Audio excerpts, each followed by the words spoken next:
Thank you, Madam Chair. And let me ask, you used the 10-year figure. I'm on Natural Resources Committee as well, and the most recent data that we've gotten makes me ask you, how recent is your data that says 10 years? I mean, that's been said for 10 years, but that's not the most recent data. How recent and current is your, I mean, you were testifying to 10 years. How recent is that information that you have? I think the last time I saw a figure might have been a month ago, but I would defer to your expertise on that. The fact all of the I go matter by is is what we've it heard. wouldn't happen, you know, in the near People term. from Alaska have said we now have a pipeline 74 miles from there, and we could have it online in 3 years now. So that was the most recent information in the past week that I've heard, and I didn't know if yours was more recent than that. We just this week did a nice thing. We passed a bill that would hold up putting any 40,000 barrels a day into the strategic oil reserve. Nice gesture. If we brought ANWR online, then you have a million to 1.5 million barrels a day.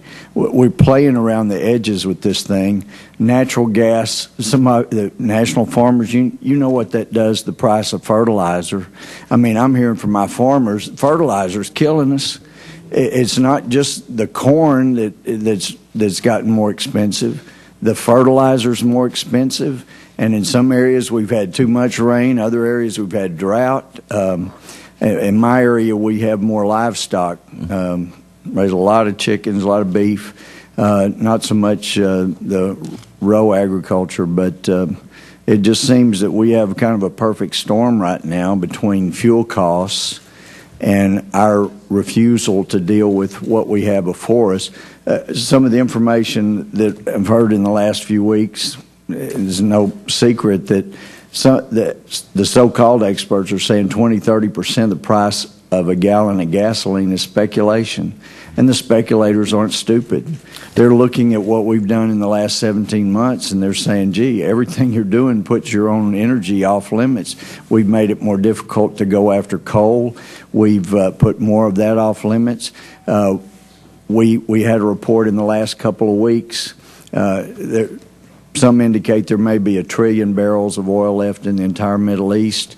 Schlumberger says if they would be allowed to go for it, they can recover 3 to 5 trillion barrels of oil from the shale in Colorado, Utah, and Wyoming.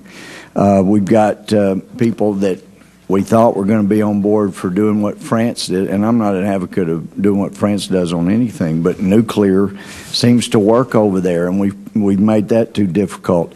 We keep making it harder and harder to bring refineries online. So I did want to ask, and tell me how you pronounce your name. Bias. Bias, okay, thank you. You touched on this in your written statement, I'd seen, but how much acreage of corn is used for food stock versus that used for energy production right now? Do you know? Last year it was 22% used for corn ethanol, of which you still had a third of that value that went back into livestock feed. Mm-hmm. We had, there's about, I think, 8 or 9% that goes into food uses. The biggest food use is fructose corn syrup. Mm-hmm.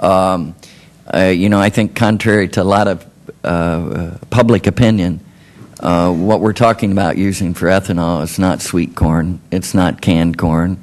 There may be some tortilla snack food chips made, but tortillas, and that tortilla protest in Mexico last year that corn ethanol got blamed for, it's made out of white corn. And the United States is prohibited from providing Mexico with any more than 2% of their white corn needs under trade agreements. It's not used to make beer. Last year, before the 4th of July, which is probably the biggest beer drinking holiday in America, the beer breweries all blamed corn ethanol for raising the price of beer. Beer's made out of rice and barley. I'm a corn farmer originally from Indiana, and I know they make drinking spirits out of corn. It's called whiskey. It's not called beer. But we get. And it depends on the beer.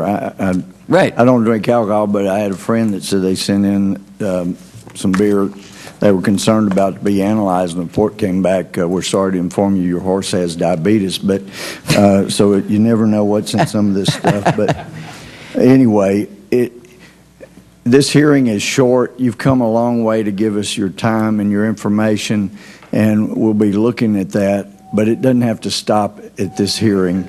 And I know, our Madam Chair, we welcome their input after the hearing. Please don't let your thinking stop here. We need your help. We need your information. Put it together and try to come up with something that helps all of us. But thank you for your time. Thank you, Madam Chair.